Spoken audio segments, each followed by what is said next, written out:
Good morning. I'm back in Manila a week now, isn't it? I've been back. So we decided to do an update. We haven't had much video. I was a bit sick in Australia and I had a few other personal things to look after. So we thought we'd do a video on the update of just update things on how the development's going, the property, and how we actually found the property and what we went through. So yeah, basically that's all we're going to talk about. Just put a few videos together and make it one. The property I think we're going to settle on here. This is the not quite a demolition, but you know, we're going to bring that, find the level of the road on the house. That's where the first floor will start. Retaining wall is there. The retaining wall they're building there. So they've reclaimed part of that. They've given her some money for that.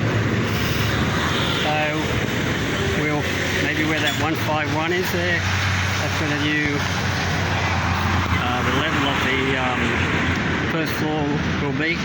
The ground floor it'll be. And then we'll bring that out to the retaining wall. So there'll be a bit of storage underneath. And then we'll go 1 story up, 2 stories up. Power lines are back far enough. So this is on the diversion road. There's a whole row of shops along here. The other property that we were looking at. We will discuss how we found the property.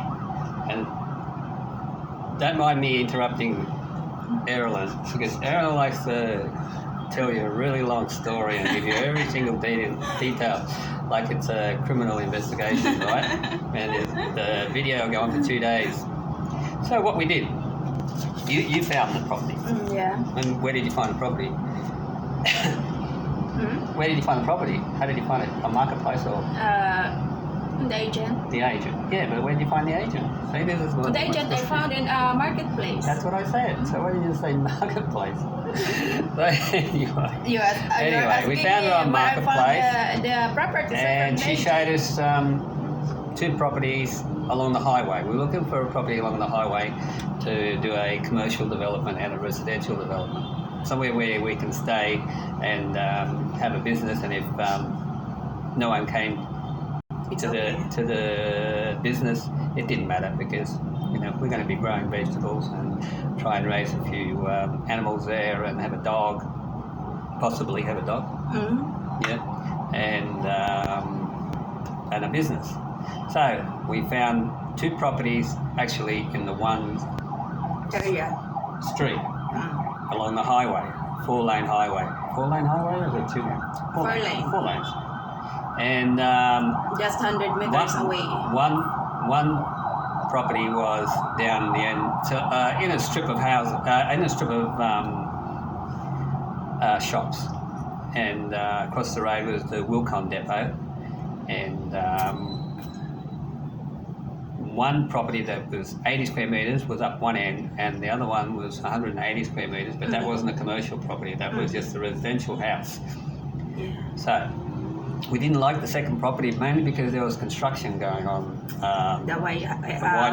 widening the road at that end of the street or the highway, because it was only 2 lanes still. So what they're doing is going 4 lanes all the way along the diversion road, isn't it? Into Sorsogon City. Yeah. So Eralene found this property, and we didn't like the second one because of the construction and how long it's going to take. And that was 180 square metres. But after they took, the government took the land, it was 150 square metres, and they wanted 2.5 for that.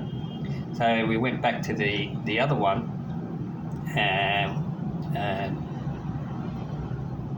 which was 80 square metres they were claiming, and they wanted 2 million for that one? 2.5.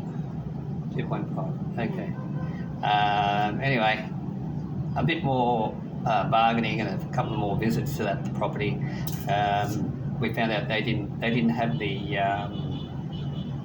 the deeds, It's but still they'd paid off they were still waiting for the deed. They actually it's paid still- the loan yeah. off. They'd had it for 20 years. Yeah. They bought it.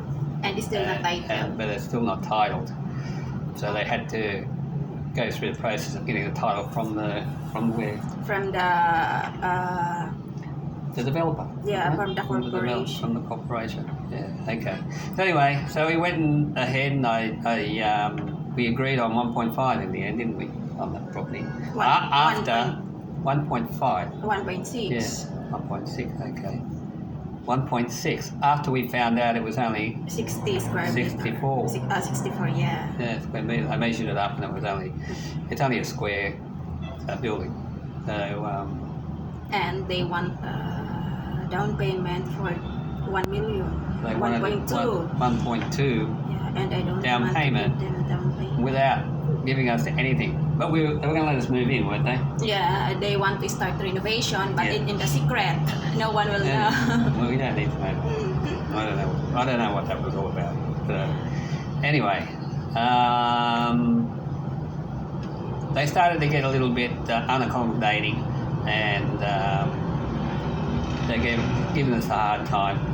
And the deed was pretty complicated Yeah. to get the deed from the developer.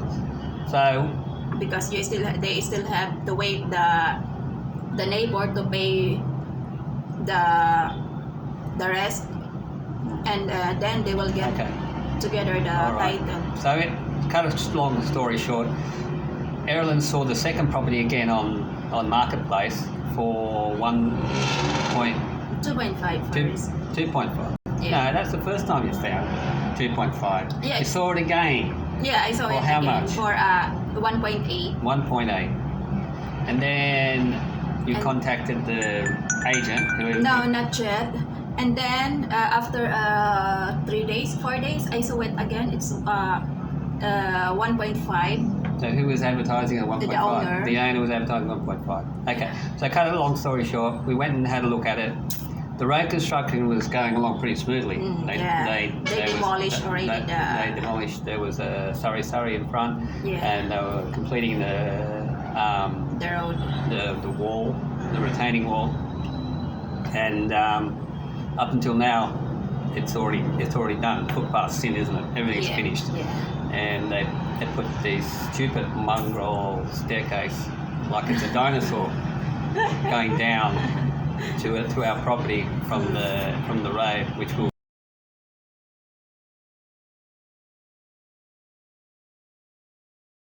we need to get a surveyor. The surveyor was recommended by the Agent. the agent, okay, because I wanted a updated survey of the or detailed survey of the property with the house on it in that position, because the old one didn't have the house on it. Just flat.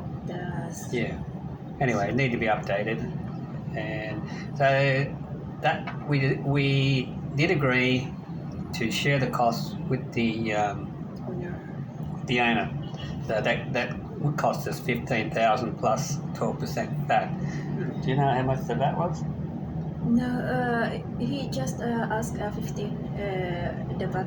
So that was all included. Yeah. So that's included the VAT. No, okay. All right. He removed the VAT because it's less than 1 hectare. Okay, he removed the VAT because it's less than 1 hectare. Because apparently it's 15,000. It's the minimum for 1 hectare. Okay. So he was pretty good. He came straight away, didn't he? Yes. It rained a couple of days and he couldn't go there. Yeah, because But then he finally went there. It Yeah. was going to take him 3 hours, and ended up taking him 3 minutes. Crazy people. So anyway, then he was recommended by the real estate. Yes, the agent. Oh, the agent. That the surveyor they always. Always use, yeah. And then we had a lawyer. Was the next step. Was recommended by your old school friend, and he lives in South Sarsagon. So we had the lawyer from Sarsagon, and he charged us 7,500 for everything. Yes. For I told him, I engaged him actually. I told him straight away that I wanted him to do all the searches, so we didn't have to do anything. and he went and looked at all the possible angles to find the deed, the rightful owner, and the bank details. We found out that they'd borrowed money from the bank to fund the house project, to fund the house building in 1998. They built the house. Yeah. She'd actually bought the property when she was a young girl in her 20s working in Manila. She bought that property. So she's had it for a very long time. And we also got the plans from her, the original plans, the blueprints for the original house, and which were handy because they're going to come in handy and make the architect's job a lot easier, having the original blueprints because we're going to leave the bottom level and we're just going to build on top of it. Yeah, just renovate. Build on top of it. Renovate is painting, and we're going to build. Oh, We're going to build 2 more stories on top. So anyway, so he was going to do all the searches, which is normal in Australia and probably normal in America and normal in England, that the solicitor handles all the searches and find out if anything's wrong with the property. And that's what I wanted to do, because he knows the right questions to ask and who to ask them to, and how to react to the answers that he gets for that. So we were very happy with him. He was very responsive to us and accommodating. He was really good. And the surveyor, well, he was okay. He surveyed it, and he finally gave us the plans after a few days of, tomorrow, reschedule. Sorry, it's still No, basically that was it. So the next step is we had a meeting with the architect. No, we had a meeting with the owner to discuss the conditions of the sale. Yeah. To make sure they understood what I wanted and how the money was going to be. The agreement. The agreement of course, how the money was going to be dispersed. So we agreed on the deposit of $500,000. 500,000. So we agreed on a sale price of 1.5, and out of that we're going to take the money for the survey, half the money for the survey, and they were going to. I wanted to see the receipts, which probably I didn't receive. I wanted to make sure they paid the electricity and the and the water. Also, the neighbor said it's better to have own electricity, so that one we will change the name because that's. Of course, not going to leave it in her name. We know that. Anyway, we'll do that when we go down there next, okay? Yeah, before we start the construction. Yeah, of course. Anyway, so that was that. That's the surveyor and the lawyer out the road, and now we're meeting with the owner, and she's pretty accommodating. She was pretty good, eh? And we found out she'd borrowed money against the property first to build a house. I think I already said that, and then again to send her daughter to overseas. Yes. But what happened was COVID struck, and the daughter got stuck in the Philippines, so they ended up spending all the money. Yeah. and hadn't paid the and the loan. husband died. The husband died, and they haven't paid the loan for over 5 years. 5 years after. They've missed 5 years of payments. Yeah. So the interest bill was pretty high. They're in a bit of a rush to sell so that they wouldn't lose completely everything. Yeah, because the bank was pretty close. Yeah, to foreclosed already the property, so they rushed. Yeah, so we had to make sure that the lawyer went to the bank and actually the bank came and visited us. Yeah. We'll put that video up, a little short part of that, and talk to us about it, and that just to make sure that they didn't foreclose while we were negotiating the deal, and pretty much that's that. Everything went pretty smoothly up until then, and up until now it's still going smoothly.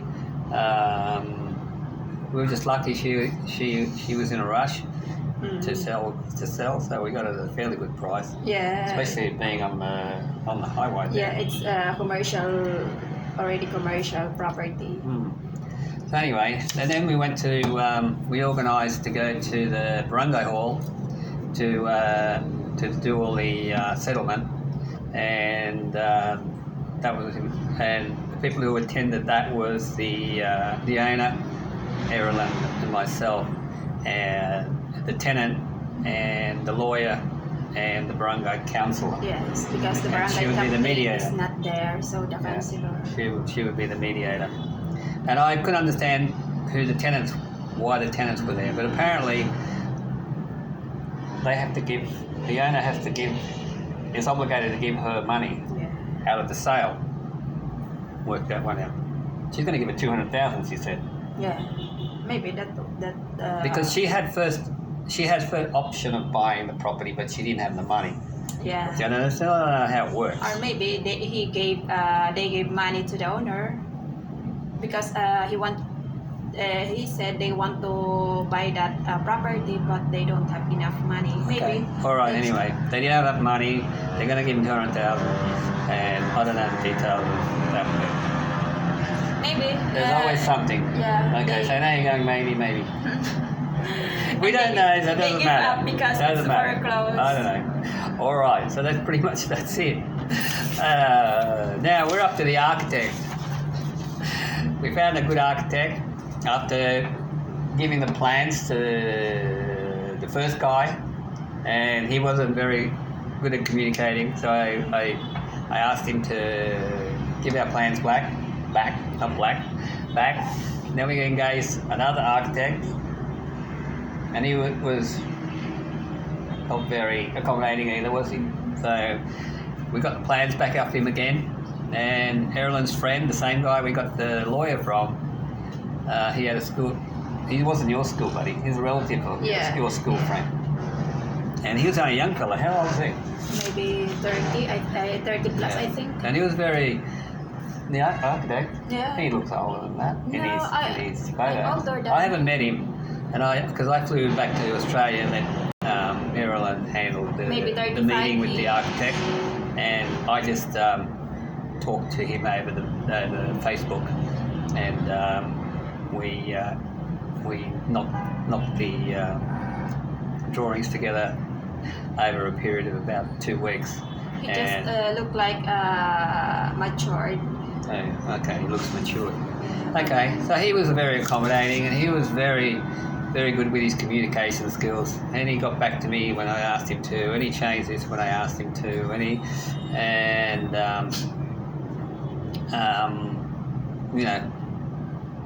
I actually had my lawyer look at the contract for the architect, and he gave the green light for that. And the architect's going to cost us. Well, the architect's doing everything. He's doing the submission of plans to the municipal council, doing all the drawings, Inspection of the and he's construction. doing inspection of the construction. And hopefully I'll be doing most of the supervising, and I probably over engineering, especially in the footings and the roof areas, just to make sure they're the most important things for me: the foundations and the roof, so it doesn't blow off.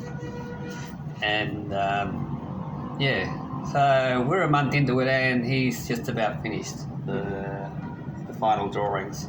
I'm sure there's got to be a lot of detail in the footings, because we're going over the top of the old house, and it's not strong enough to take 2 more floors, so we've had to put 12 piers outside that area, and I'll put up some photos of the drawings, and you can see what we're doing there.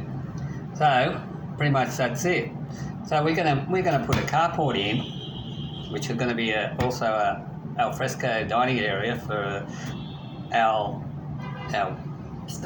eatery, pizza / eatery, and then we're going to have a CR and a toilet, and then a kitchen, which will be our kitchen, a big kitchen, a normal kitchen, but it'll be a commercial kitchen, and a bedroom for us.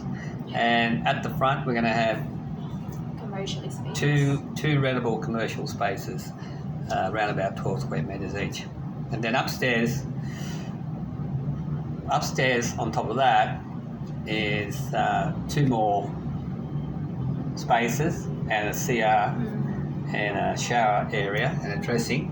for to be rented out as bed spaces, boarding house type of thing, or what? Transit. Transit. That can be transit. But anyway, we'll see what happens with the transit. But it's like a hotel, motel, isn't it? Hotel, motel, like across the road. Yeah. So anyway, I think we've got a hospital 1 minute away. Yeah. Okay, I always say 5 minutes away. She gets there in 1 minute.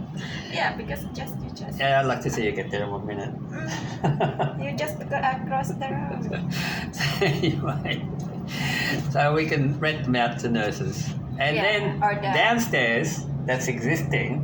There's 2 rooms, a lounge room / kitchen, veranda, and a bathroom CR. Yeah. So we're going to renovate that as well, and that can be bed space and rentable to the nurses or whoever. I'd rather get all nurses. We can put a memo up there. Yeah, We can give them a discount anyway, because I'd rather have nurses, all nurses, renting. Anyway, I even thought the shops, we could rent them to nurses. Put bed spaces in there instead of shops. To the Wilcon employee. Whatever, the Wilcon employees, the Wilcon across the road. Yeah. I don't know how many employees they'd have there, but anyway. They have 100. Yeah, 100? Really? Yeah. Okay. So anyway, but most of them would probably live in the area. And they're not Because gonna, I saw they're not gonna rent the security guard there. I saw when I went there to At buy a Wilcon? flat. It's from Magallanes. Right, but it doesn't matter. Do you think he will rent rather than? I suppose it costs him 150 to get from Magallanes to Sorsogon every day. I did not ask where he is renting. So he's renting too. Yeah. So you can always ask them. You can go up to him and say, "Where are you renting? Do you want to see somewhere nice and brand new and clean? Yeah. And free pizza every Friday?" All right. I want to put a pizza oven too eventually, outside wood-fired pizza oven, but we'll see. So we've got that downstairs. We've got the area that's under the carport, and now at the back we've probably got a 3 metre by 13 metre area where we can grow our plants and have a few animals. And there's an old pigsty, there's a pig pen there, which is brick, and I'm sure if we tidy that up, we can either turn that into a rabbit pen or a chicken pen. Because it'd be nice to have a pet pig, but the pig is they always have disease. Yeah. So it's Anyway. much better chicken or rabbit. All right. Or So there's a guava tree on the place, there's a banana tree on the place. What else? There's papaya. Papaya. What else is there? Malunggay. Oh, everywhere. Malunggay's everywhere. I cut the malunggay Did you? and then I Planted it? And where is the fence? Did you? I told the Well, you made a fence out of it. I told him just put there the fence. Okay. Maybe So 5. we can still take it out, move it if we need to. All right. So pretty much that's it. So we're up to date. So once the plans go into City Hall, we're gonna actually start. We're gonna go down to Sorsogon because we're in Manila at the moment, and we're gonna just camp there. That'll be interesting. We're gonna camp there. We're gonna take the roof off and bring it down to the ceiling level, and then start digging the excavations for the footings. So by the time they come out of council, well, I'll call it council, City Hall, we can just start pouring the concrete straight away. We'll be so far ahead before that, and you don't need a permit to dig a hole, do you? You already have a permit from them. Why you need to? No, if the permits aren't issued while they're in council, we'll just dig all the footings for the They piers. don't see anyway. It doesn't matter, it's just a hole. You should be able to dig a hole without a permit. And they say, "What are you doing?" "I'm digging a hole. Yeah, I'm because burying my I'm still dog. waiting. I'm going to bury a They dog. can't see it. Also because we I'm going to are bury my husband." under the road. So, All right. Okay, we'll put up a few photos and things, and thank you for watching the whole thing. It's a bit of a marathon, but anyway, that's updated the last 3 months. Australia was pretty much a trip of just settling my pension, which they rejected because I had too much assets apart from my house, and they wanted to issue me a senior card, but I didn't accept it because I'm not going to be there. A couple of birthdays, I got sick for 2 weeks. I was going to go and see my brother, but I didn't end up doing that. It was really cold. Todd, my son, was very busy with work, so I ended up helping him a lot, a few days, maybe 5 days or 6 days. Brought back $460 for an overseas foreign worker and gave it to Eralene. And we're just waiting for the Australian dollar to go up so she can cash it in. So pretty much all that's it. Okay, well, all the best and thanks for watching. And get tuned for some construction videos. Hopefully that'll be a bit more interesting than chit chat. Thank you. And not like that.